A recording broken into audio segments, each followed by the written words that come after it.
Salut à tous, c'est Banque de Chano, bienvenue sur cette vidéo qui aujourd'hui va parler stress, va parler méditation active, auto-hypnose et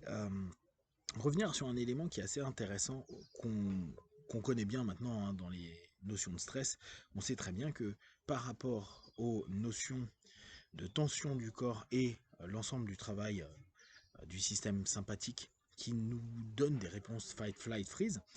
euh, on va avoir un cheminement où le taux de stress et l'ensemble des hormones et les capacités de notre corps et de notre cerveau vont être optimisés pour répondre à la problématique. Initialement, on va dire de façon très instinctive et reptilienne, c'était pour survivre ou combattre ou à faire un effort à un moment donné pour obtenir un bénéfice qui pourrait nous permettre de soit continuer à vivre, soit continuer à vivre d'une autre manière en s'alimentant ou autre. Ce qui est assez cool, c'est que naturellement, on avait des phases qui étaient assez courtes en termes de durée du stress. Et on sait très bien que le problème qu'il y a, c'est qu'on n'a pas eu tant d'adaptation de ça, nous en tant qu'humains, Homo sapiens sapiens, soi-disant un peu plus évolués que ce que nous étions naturellement, initialement plutôt que naturellement. Et on a cette incapacité actuelle à se rendre compte que un retard de train ou ce que dit quelqu'un ou un échange un peu virulent n'est que un élément qui n'est pas aussi important et n'amène pas une problématique de fight, flight, freeze, de survie ou de mort dans le contexte. Sauf que notre cerveau, lui, il le prend dans le même type, dans la même gamme de problématiques que ce qu'on avait initialement. Donc, ce qui est assez intéressant et chouette, c'est de se dire, ok, on avait une capacité à se stresser pour obtenir une résultante. Désormais, on maintient un stress parce qu'on n'arrive pas à avoir justement cette fin, cette finitude qui nous dit, c'est bon, je suis en mode, soit je suis mort, donc, de toute façon il n'y a plus, soit je suis en mode, j'ai réussi à me protéger, à ne pas bouger, à me cacher. En tout cas, j'ai réussi à continuer à maintenir ma survie. Ce mismatch qui vient automatiquement avec notre modernité fait que si on commence à enseigner à notre cerveau, et enseigner parfois ne donne pas les résultats qu'on veut, donc à se discipliner, à s'imposer à un moment donné une notion pour dire ok, là c'est fini, c'est-à-dire en gros rationnellement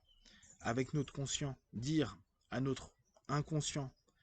au travers du subconscient, et ça on va voir au travers de la transe en fait, euh, que c'est fini, ou en tout cas que on peut retourner en état d'apaisement, de relaxation, de détente, on arriverait à volontairement faire ce qu'on n'arrive plus à faire instinctivement, parce que confusion entre notre notion très primitive liée au stress et le monde actuel qui en fait ne touche pas ou ne cadre pas complètement ce besoin initial. Donc, et c'est là où c'est génial, l'humain a développé les prières, les méditations, l'auto-hypnose,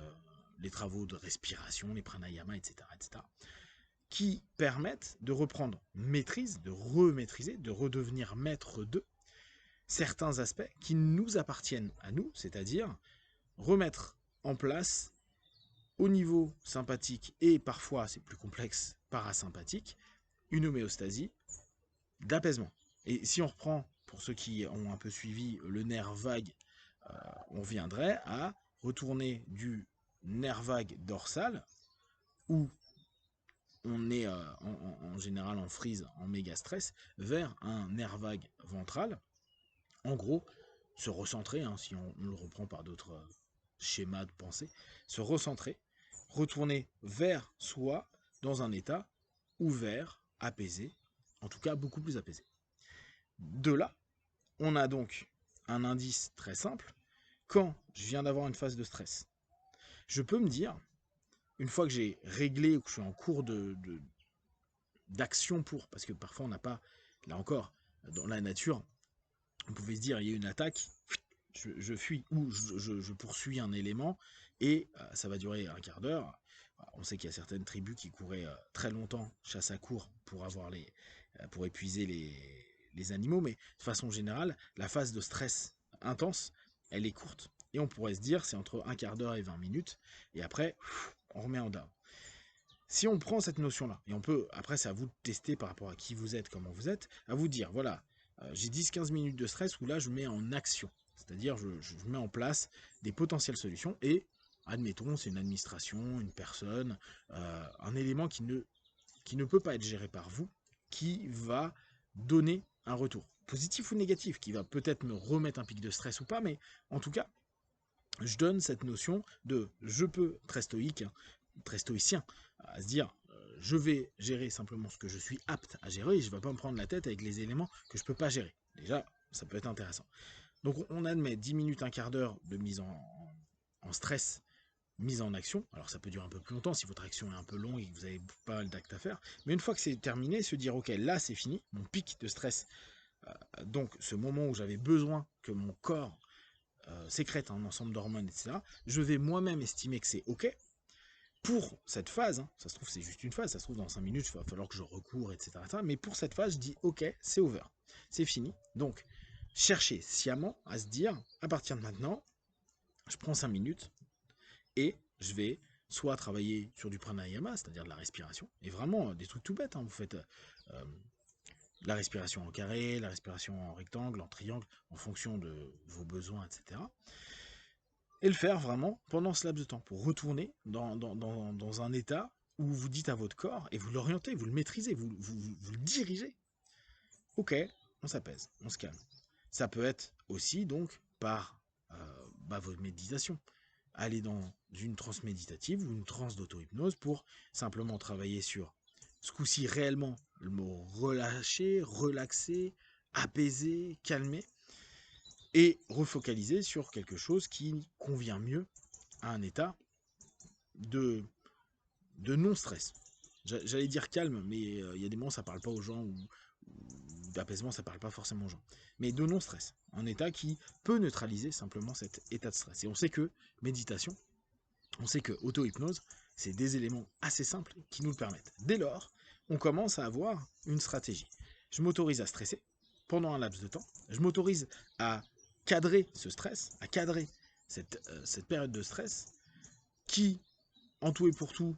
si je peux, hein, sur certains états, me dire, bon, bah, je m'autorise 10 minutes, un quart d'heure à être dans cet état-là, à moins que j'ai une action longue à faire, mais on va prendre de façon générale que sur la phase de stress, et je me prends 5 minutes pour dire à mon corps, et là c'est vraiment une orientation volontaire, ok, maintenant ça c'est fini, cette phase aiguë, elle est passée. On va retourner dans un état neutre qui va me permettre peut-être d'aller justement sur l'action un peu longue, etc. Et dès lors, ouvrir les possibilités de ne plus cumuler ces phases de stress et redonner peut-être pattern par pattern, petit à petit, jour après jour, cette capacité à retrouver une régulation comme on le faisait naturellement dans un contexte différent, mais dans un cadre moderne, dans un cadre de stress actuel, et réhabituer à se dire, bon bah au départ, je me discipline, je me l'enseigne, je me l'inscris, je me le répète, en fait, on se conditionne hein, à se dire, à chaque fois que j'ai une phase de stress, 10 minutes, un quart d'heure, je m'autorise après une notion, respiration, étirement, méditation, auto-hypnose, autosuggestion, qu'importe comment vous allez l'appeler, 5 minutes, 10 minutes jusqu'à retrouver un état qui me semble neutre, et repartir pour peut-être continuer à régler l'élément, mais plus être dans cette phase de stress, parce qu'on est dans une phase secondaire, on n'est plus dans la phase aiguë, on est dans une phase stabilisée, donc plus besoin d'autant de stress, et donc autant de réponses. Je vous invite vraiment à tester ça, à voir sur des petits stress, des petites anxiétés du quotidien. Amusez-vous à le faire pour voir ce que ça va donner d'ici un trimestre ou 6 mois par rapport à toute cette gestion, par rapport à vous-même, du stress et comment vous allez réagir à court, moyen, long terme, les bénéfices que vous allez apprendre à gagner de tout ça. Si vous avez des questions et des remarques, partagez sur Facebook, YouTube, j'en prendrai le plus rapidement possible et comme d'habitude de tout ce que je propose. Ne prenez que ce qui est bon et juste pour vous tester, observer, analyser et concluez. Be one, ciao.